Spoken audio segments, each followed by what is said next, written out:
Okay. Well, it was nice to see everybody dressed in a suit, looking pretty good earlier this week. Um, that was quite a service, Terry. You did a nice job. Well, Anyway, to get into, go ahead, Terry. No. I interrupted you. no, go ahead. Oh, okay. Tonight we're going to get into the uh, final hours of Jesus's life on earth. We're going to talk about his arrest, his trials, his conviction, his sentence, his crucifixion, and ultimately we'll go to his resurrection. I'm going to entitle this series The Worst of Times, the Best of Times. And this will be part one, which we're going to talk about Jesus' arrest. Now, when we break this down, there are some interesting things about Jesus' arrest that I hope tonight's lesson will bring out, because as I prepared for this, I was surprised that there was some controversy and some different views towards exactly what happened and who was there. And so we're going to go through that after I review what we have been doing over the past few weeks. And that is, we have been looking specifically at Jesus's prayer of intercession. This prayer of intercession started with Jesus for himself, that he might be glorified. It continued on with Jesus, his disciples, that they would be protected and that they would be able to present the gospel and understand that when Jesus was resurrected, that they would testify to what they know. And then the third part, he prays for all of those that God preordained to follow him, including even us today, as people that heard the message of the gospel and believed. Now, as I mentioned in the first part of his intercessory prayer, Jesus prayed for himself, asking God to restore the glory which Jesus once held. By glorifying Jesus, Jesus in turn would glorify the Father. Knowing that he was soon to be crucified, Jesus acknowledged that before he could be restored to his former glory, to complete the work which God had sent him to accomplish, that he had to go to the cross. He had to die on the cross, and that he had to bear the wrath of God against the sin of man. Jesus' death and resurrection was necessary before he could return to the glory he had held with the Father. At the same time, Jesus' death, resurrection, ascension, and exaltation enabled God the Father to demonstrate, manifest, and display his sovereignty, power, and his own glory. Nothing can really illustrate the power of God than to raise the Son after the Son bore the wrath of sin for all mankind and exalt him to his former position of glory in heaven as our high priest. In the second part of his prayer, Jesus prayed for his disciples, asking God to protect his disciples, to sanctify his disciples, so that the disciples would be empowered to testify as to the truth about Jesus being sent from heaven, and to bear witness to the world about God's redemptive plan of salvation. Before anyone is called to serve God, they have to go through sanctification, being set apart and being able to be in a position to spread the gospel. Jesus was departing from the world, but his disciples were remaining in the world to accomplish what they had been chosen to accomplish. In order to testify and bear witness about Jesus and accomplish what they were called to do, Jesus' disciples had to be holy and required God to set them apart from the world and sanctify them. Now, in the third part of his prayer, Jesus prayed for those who in the future God would call out from the world to believe in Jesus through the message that the disciples of Jesus gave.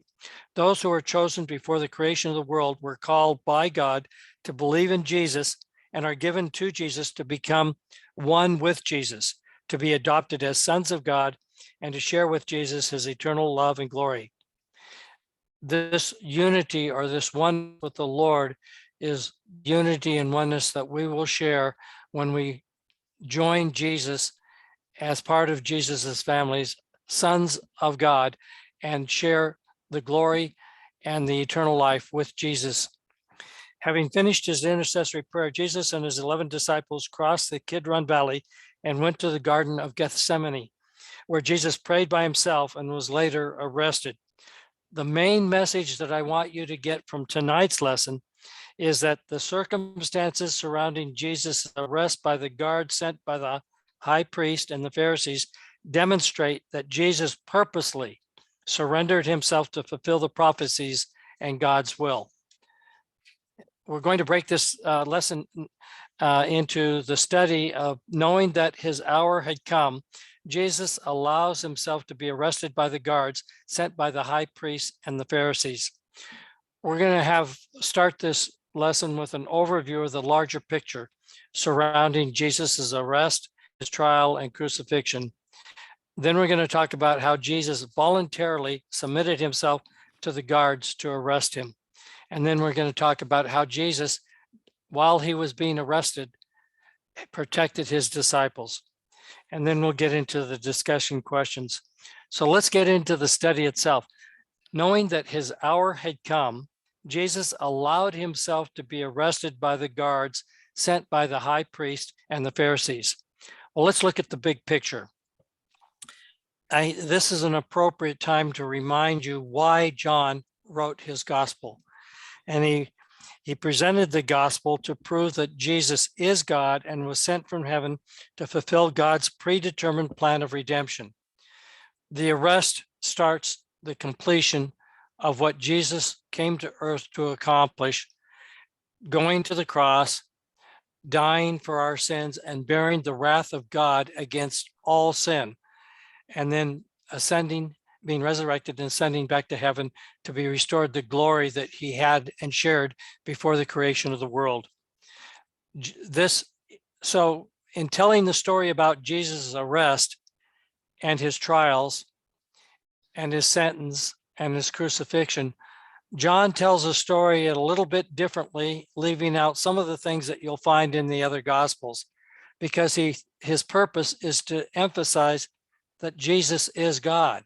And even though he was taken under the control of man and subjected to the trials and the crucifixion that he suffered from, he was still God.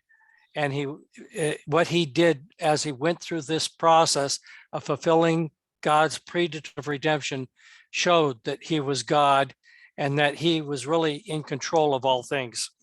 So this is a particular view that John puts on this aspect of Jesus's ministry on earth.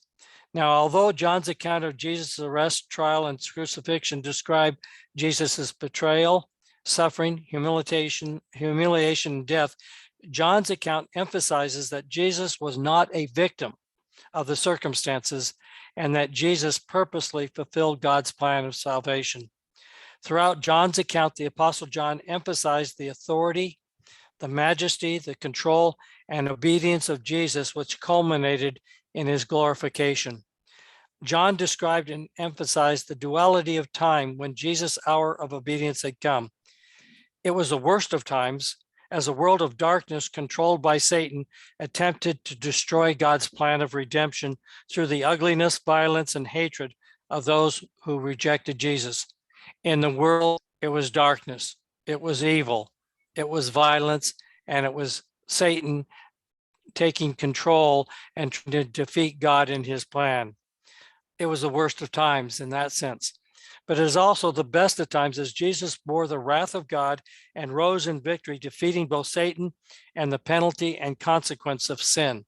So despite the time of darkness, the worst of time, it's the best of time.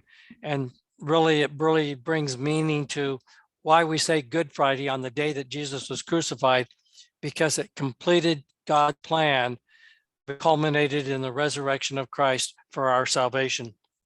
Now, what I wanted to do, and you may want to keep this outline for future lessons, is to give you a sequence of events. Some of these events are described in the Gospel of John, and other events are described in the other Gospels. But let's look at the sequence of events. We start with in chapter 18 of John's Gospel with Jesus leaving Jerusalem with his disciples, going down into the Kidron Valley, and going into the Garden of Gethsemane. In the other Gospels, it talks about how Jesus separated himself from Peter and John, and he went to pray by himself, asking them to remain at the entry to the Garden of Gethsemane. To really, he was asking them to do that to watch for the people that were going to come to arrest Jesus. So it starts with Jesus' prayer, temptation, agony, and submission to God's will in the Garden of Gethsemane. That's covered in the other Gospels. This happened after midnight. The estimate is sometimes early morning, maybe around 1 o'clock. Then after Jesus completes his prayer and he had gone back to his disciples 3 separate times and finding them asleep, the guards arrived led by Judas, and Judas betrayed Jesus by kissing him. That's not in the Gospel of John, but it ends. This is when Jesus was arrested. This happened after Jesus finished his prayer and before he was taken to the house of the former high priest Annas and his question, which they estimate took place about 2 o'clock, 2:30 in the morning. So in between this, Jesus is betrayed, arrested, and then he's immediately taken by this guard that was sent to arrest him to the house of the former high priest Annas. And this was very early in the morning, around 2 o'clock. And then after he was questioned and examined by Annas, Jesus was then taken to the house of Caiaphas, who was the current high priest, and he was questioned and tried in the presence of the priests, scribes, and elders. This was around 3 o'clock in the morning. At this time, Jesus starts to be mocked, hit, and at the beginning of the violence and the ugliness starts to take place. After Jesus was tried at the house of Caiaphas, then because Jewish law did not allow a person to be tried and sentenced in the nighttime, then he was formally taken to the Sanhedrin, which is the 70 religious leaders. And what they did before the Sanhedrin is they confirmed that Jesus was guilty and sentenced him to death. Then it was at this time when Jesus was being taken to the Sanhedrin early in the morning, that Peter denied Jesus 3 times. And it was after or shortly around the time that Jesus was taken to the Sanhedrin that Judas committed suicide. After this, the Sanhedrin decided that they did not want to be responsible for causing a riot, and they didn't want to be responsible for stoning Jesus under Jewish law. It was decided that they needed to have the Romans execute the sentence of death. And so Jesus was taken to and examined by Pilate. This is around 5:30 to 6 o'clock in the morning. And then after Pilate basically passed the buck, and Jesus was taken to Herod around 6 o'clock in the morning. Then when he was in the presence of Herod, he was beaten and mocked by Herod and his men. And then Jesus is taken back to and appears before Pilate a second time. He's presented to the crowd several times and formally sentenced to death, flogged, and mocked by the soldiers. This is around 6:30 or so. And then around between 6:30 and 9 o'clock, when they were done with the sentencing and the imposition of the sentence, then Jesus carries part of the way his cross outside of Jerusalem and is crucified. And they believe that the crucifixion started sometime around 9 o'clock in the morning, and that Jesus remained on the cross some 6 hours and ultimately died at 3 o'clock in the afternoon. So that's the time frame, the chronology. We're just going to get into the very first part here. Now, the different translations of the scriptures lead to different interpretations or views regarding the soldiers who arrested Jesus, and why, when Jesus identified himself, the soldiers, guards, and officials fell to the ground. So who were the soldiers who were sent to arrest Jesus? There's a split view here. The first view is the Trinitarian view, which identifies the band of soldiers guards, and officials who came to arrest Jesus as including a cohort of or a detachment of Roman soldiers. We're going to go into the detail of why they came to that conclusion, primarily because of the word cohort, which is a Roman word for a unit of soldiers consisting of about 500 to 600 men. And so because of this word cohort, they believed that Roman soldiers were part of the group of men that came to arrest Jesus. The second view identifies the band of soldiers as only being temple guards, those soldiers that protected the temple, protected the high priest, protected the religious leaders and the Sanhedrin and the Pharisees. So those are the two views towards who were the soldiers that came to arrest Jesus. Now, why did the soldiers, guards, and officials fall to the ground when Jesus first identified himself? In the Trinitarian view, it holds that when Jesus identified himself as I am, Jesus was identifying himself as God, and that the power of his name caused the soldiers, guards, and officials to involuntarily fall to the ground. The second view holds that when Jesus identified himself as a person who they were looking for, the guards and officials believed that Jesus was a promised Messiah sent by God to be their king, and voluntarily bowed in front of Jesus, not wanting to arrest the one who was anointed by God, the Christ, to be their king, or offend God who had sent Jesus to be their king. So those are the two views, and we're going to talk in more detail about them. So we're going to consider the merits of each of these views. So let's read the scripture. Jesus voluntarily submits himself to the guards sent to arrest him. This is taken from the Gospel of John, and it starts with verse 1 that says, when he had finished praying, Jesus left with his disciples and crossed the Kidron Valley. The prayer that we're talking about here is that intercessory prayer that we have been studying for the last few weeks, not the prayer that Jesus gave to God in the Garden of Gethsemane. On the other side was an olive grove, and he and his disciples went into it. John does not mention the Garden of Gethsemane. That comes from the other Gospels. Now, Judas, who betrayed him, knew the place because Jesus had often met there with his disciples. So Judas came to the grove, guiding a detachment of soldiers and some officials from the chief priests and Pharisees. They were carrying torches, lanterns, and weapons. Jesus, knowing all that was going to happen to him, went out or approached this detachment and asked them, who is it you want? Jesus of Nazareth, they replied. I am, and then he is included in some translations of the Bible. Jesus said, and Judas the traitor was standing there with him. When Jesus said, I am he, they drew back and fell to the ground, and he again asked them, who is it you want? And they said, Jesus of Nazareth. I told you that I am he, Jesus answered. If you are looking for me, then let these men go. This happened so that the words he had spoken would be fulfilled. I have not lost one of those you gave me. So that's for the first 9 verses of chapter 18 of John's Gospel.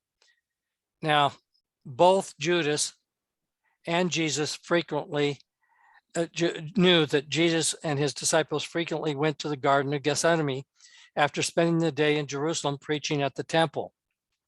There are really 2 choices where Jesus went after he preached during the day at the temple. Sometimes he'd go all the way back to Bethany, where his love, where Lazarus and Mary, Martha were all lived, and where he stayed with them. Other times he would go to the Garden of Gethsemane.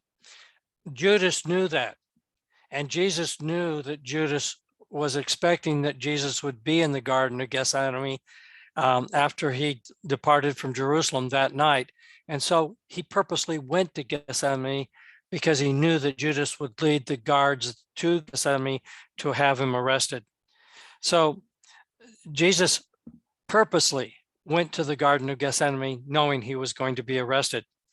Most likely, Jesus departed from Jerusalem through the Stephen's Gate, which was later changed to Lion's Gate because of the lions that were built around the gate itself through the eastern walls of Jerusalem. Now, the two gates that are on the walls are different from the gate, the eastern gate that we refer to in the book of Revelations that the Messiah is supposed to return to. The Messiah, that is the eastern gate to the Temple Mount, whereas the gates that we're talking here are gates that go through the walls of Jerusalem. And you can go to Jerusalem today and go through the Lion's Gate out the east side of Jerusalem through the wall and go right down into the Kidron Valley. Now, in order to go to the Mount of Olives, which was a hillside opposite Jerusalem, Jesus had to descend down into Kidron Valley and then go up the Mount of Olives to the Garden of Gethsemane. In the middle of the valley was a stream, the Kidron stream, and this stream flowed north and south. During the Passover, when the priests were slaughtering the Passover lambs, the blood from the lambs flowed from the Temple Mount through the walls down into the Kidron Valley into the stream. And so during the Passover, there's as many as 200,000, 250,000 lambs being slaughtered continuously. And all this blood from the slaughtered lambs was flowing down into the Kidron Valley, into this very stream that Jesus and his disciples crossed over to climb the Mount of Olives. Jesus must have considered the irony that here he was crossing over the blood of the lambs slaughtered in memory of God's redemption of Israel from Egypt to go to the place where he would be arrested and ultimately himself would be sacrificed in fulfillment of God's true redemptive plan of salvation. Just an irony that it fits into John's story. While the other gospels reveal that Jesus separated himself from his disciples in order to pray, John's gospel does not mention Jesus' prayer in agony and his submission to God's will. Jesus, in the other gospels, Jesus prays to the Father, basically being tempted by Satan not to carry out God's plan of redemptive plan and be arrested. But Jesus ultimately concludes his prayer saying, "Your will, not mine." And he takes the cup that he was sent to accomplish on earth. So what the Gospel of John does is it jumps immediately to the guards arriving to the garden to arrest Jesus. So in John 18, verse 3, so Judas came to the grove, guiding a detachment of soldiers and some officials from the chief priests and Pharisees. They were carrying torches, lanterns, and weapons. Because many translations from the Greek use the term cohort instead of detachment, many scholars believe that the term cohort refers to a unit of 500 to 600 Roman soldiers, and that in addition to the officials, which the chief priests and Pharisees sent to arrest Jesus, Roman soldiers were sent with him to keep the peace. This would mean that before even Jesus was arrested, the Sanhedrin or the religious leaders would have had to contact Herod and perhaps Pilate to draw a cohort of Roman soldiers to join with the party to go and arrest Jesus. It's not, a lot of people, a lot of scholars believe that Herod or Pilate would not have sent a cohort at night at a request when it was likely that there would be just one man being arrested. So there's some skepticism that under Roman practices that they would not accommodate the Jewish request. However, the Trinitarian view is that Roman soldiers did accompany these guards. Now, other scholars believe that the detachment of soldiers were the guards who provided security for the temple, for the priests, and for the religious leaders, and that these temple guards were the same people or the same soldiers who the chief priests and Pharisees sent to arrest Jesus during the day when Jesus was preaching in the court of the Gentiles during the Feast of Tabernacles earlier in the week. Now, we studied this, but I want to repeat the story, and we go back to the earlier verses in the chapter 8 of John, and starting with verse 32, the Pharisees heard the crowd whispering such things about him. Jesus was teaching in the court of the Gentiles, and people were saying, isn't he from the line of David? Wasn't he born in Bethlehem? And many of them were saying, isn't he the Messiah, the Christ that God promised? Others said, no, he can't be the Christ. So this discussion was going on, and the chief priests and the Pharisees then sent temple guards to arrest him. Jesus continued to teach that if anyone is thirsty, let him come and drink. And whoever believes in me, as the scriptures has said, streams of living water will flow from within them.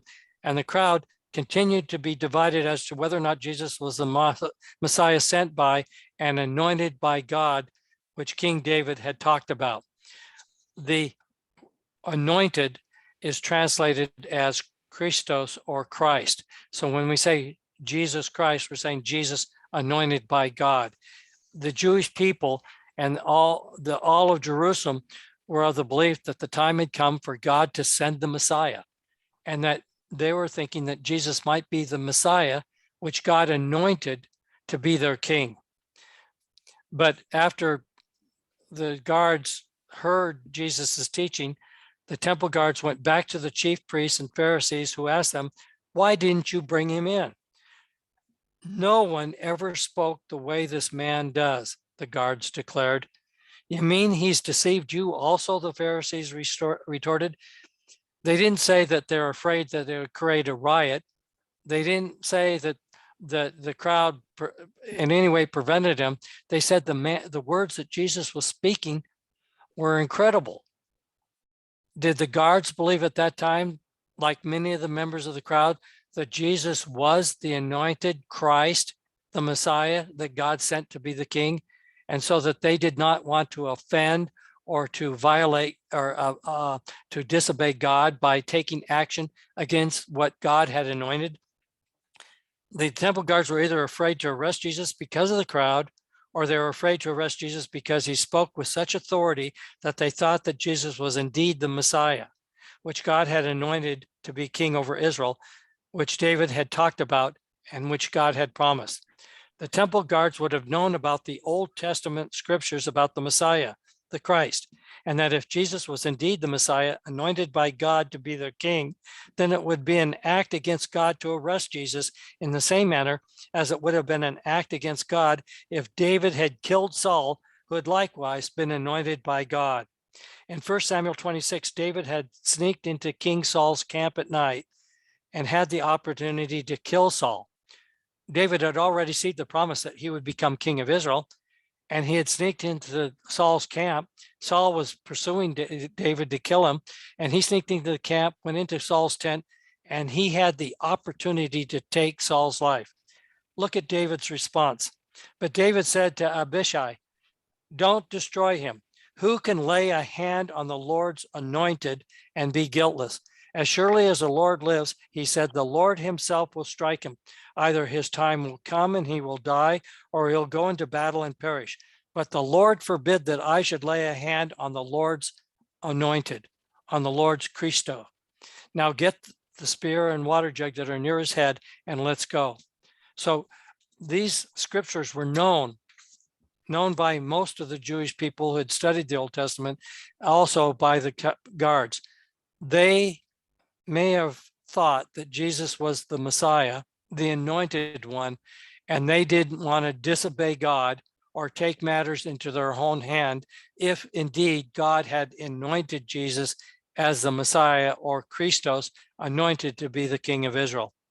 So when Jesus approached the soldiers, asked who they were looking for, and identified themselves, the Apostle John says that the soldiers and officials fell to the ground. Jesus, knowing that all that was going to happen to him, went out and asked them, who is it you want? Jesus of Nazareth, they replied. I am. And then many scriptures include the word he. Jesus said, and Judas the traitor was standing there with him. When Jesus said, I am he, they drew back and fell to the ground.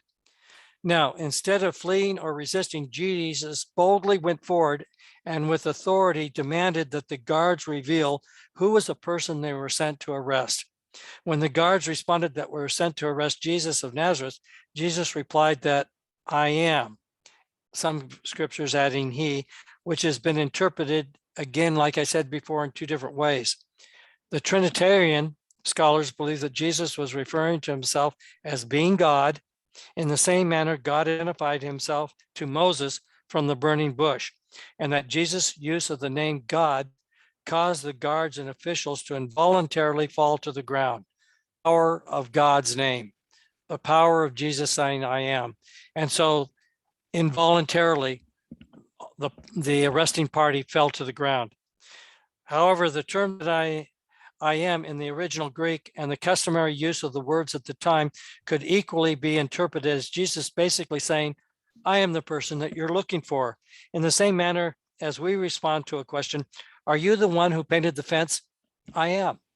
It's a matter of saying, yeah, I'm the person that you're talking about. And so Jesus was not using the term I am as denoting that he is God, but denoting that he's the person they're looking for. Many Bible translations do not include the pronoun he after Jesus saying, I am. And so if you have simply I am, that would lead to the Trinitarian view that Jesus is saying that he's God. The inclusion of the pronoun he was added to the original Greek, seeming to indicate that Jesus was not identifying himself by using the name of God, but identifying himself as a person the guards were looking for, which is consistent with the contingent of guards being temple guards instead of being Roman soldiers. Roman soldiers probably would not know the scriptures like the Jewish guards did. And so they wouldn't know that it would be offense against God to arrest Jesus if he was the anointed one. But the Roman soldiers would involuntarily fall to the ground under the power of Jesus saying, I am God. So the only reason the soldiers would have fallen to the ground was the power of Jesus using the name of God, I am. In the context of the sequence of events, it does not make sense that the contingent sent to arrest Jesus included Roman soldiers, because Jesus was not initially taken to any Roman authority. Instead, he was taken to the house of Annas, the high priest. And there he was then taken to Caiaphas and then to the Sanhedrin. So Jesus remained in the custody of Jewish authorities. Well, where was the Roman contingent all this time? No mention in any of the Gospels of this Roman contingent being present. It was not until after the Sanhedrin convicted and sentenced Jesus to death that Jesus was taken to Roman authorities. So it seems like in the sequence of events, it's consistent that the guards that were there to arrest Jesus were temple guards who knew the scriptures and who were confused or believed that Jesus might indeed be the anointed one and did not want to offend God if Jesus was the Messiah, because then Jesus would have been anointed by God and it would be disobedient to God for them to arrest their king. So that's a controversy that's built into John's account of Jesus's arrest. Now we're going to get to the final part of Jesus's arrest, which is Jesus protects his disciples. There's two ways that Jesus protected his disciples. He first protected his disciples by singling himself out as the only person the guards had authority or the warrant to arrest and take into custody. This is why it's important that John worded his version of the arrest of Jesus in this manner. And he again asked them, who is it you want? And they said, Jesus of Nazareth. I told you that I am he, Jesus answered. If you are looking for me, then let these men go. This happened so the words he had spoken would be fulfilled. I have not lost one of those you gave to me. Jesus basically was demanding that the guards reveal who were they there to arrest. And twice the contingent of guards said, Jesus of Nazareth. Jesus was basically saying, okay, your warrant is to arrest me. I'm the person that you need to arrest. And since your warrant only applies to me, leave these other men alone. So he singled himself out as a person that the contingent guard was looking for. By not resisting, by singling himself out, Jesus caused the guards to focus on the limited authority they had been given by the chief priests and the Pharisees to arrest Jesus and not to arrest anyone else. We under our law, it's very clear that police officers, when taking a warrant to arrest somebody, have to obey the terms of the warrant that specifies the person that they're to be arrested, or a warrant to search the place and the property that they look for, that they're authorized to search. Very specific. Back in those days, it was very easy for things to get out of hand. But Jesus went ahead of his disciples, approached the contingent, singled himself, and clarified that they were there under the authority to arrest Jesus and no other person. And by doing so, he protected his disciples. So the second way that Jesus protected his disciple comes from an incident that occurred during the time that Jesus was being arrested. And this is by Jesus performing the miracle of healing the ear of the servant of the high priest, whose ear was cut off when Peter drew his sword, swung it at the servant, and cut off his right ear. In verses 10 through 11, John describes, then Simon Peter, who had a sword, drew it and struck the high priest's servant, cutting off his right ear. The servant name was Malchus. Jesus commanded Peter, put your sword away. Shall I not drink the cup the Father has given me? So Jesus stopped the disciples from doing anything to interfere with his arrest. But he did, in John's disciples, we don't have that Jesus healed the ear, but we have the name of the servant of the high priest. In Luke, we get the completion of the story. Jesus went on to miraculously heal the servant's right ear. When Jesus' followers saw what was going to happen, they said, look, should we strike with our swords? And then one of them struck the servant of the high priest, cutting off his right ear. But Jesus answered, no more of this. And he touched the man's ear and healed it. So anyway, Jesus, from the two stories, accounts, we get the name of the servant, and we get the fact that Jesus healed the ear. He was protecting his disciples by telling his disciples not to resist, and by healing the servant. The reason that the servant's name is given is because when John wrote the gospel, it's very likely that members of this contingent were still alive, and they could verify that, yes, indeed, Malchus was a servant whose ears was cut off and miraculously healed. And so John puts these little details in there because it allows, during the time that he wrote the gospel, verification of the account. So what we have here is the very beginning of the worst of times, the time when evil takes over and Satan tries to frustrate God's plan of redemption through Jesus Christ. He does it by tempting Jesus in the garden when Jesus is praying to God the Father. He does it by the betrayal of Judas. He does it by the arrest. All through, as we study the rest of these scriptures, talking about the arrest, trials, and sentencing and crucifixion of Jesus, we're going to see evil at its highest point. This is a spiritual war between Jesus and the devil. And at the same time, through the Gospel of John, we're going to see how Jesus asserted himself in his majesty, in his love, in his protection for a disciple, and that Jesus was not a victim of these circumstances, but purposely surrendered himself to God's will by allowing the guards to arrest him, by going through the trials that we're going to study, and finally being taken to the cross and crucified, all to the glory of achieving the best of times, God's victory over Satan, God's victory over death, and God's victory over the sin of mankind, which Jesus bore the wrath of God. So we're just starting this study. We're going to go into detail as we go before, but now we're going to get into the questions and discuss.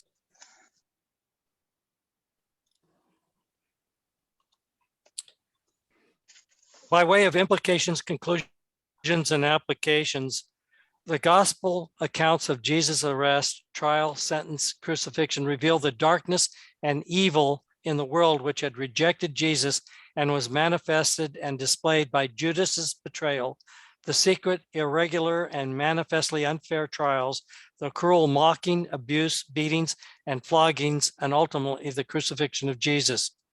In terms of the evil played out against Jesus, it was the worst of times.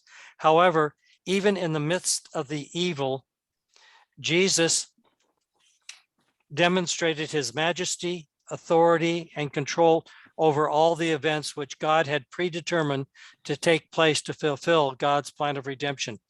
Jesus suffered and bore the hatred and cruelty of those who rejected him and took upon himself the wrath of God against sin, and by his resurrection manifested his ultimate victory and glory. In this sense, it was the best of times. Starting with the circumstances of his arrest, the Gospel of John reveals that Jesus was not a victim, that he purposely fulfilled the predetermined plan of the Godhead to redeem mankind, and that Jesus maintained his authority and sovereignty as Satan, working through those who had rejected Jesus, took his best shot to destroy God's plan of redemption. It was both the worst of times and the best of times. Amen. Amen. Amen.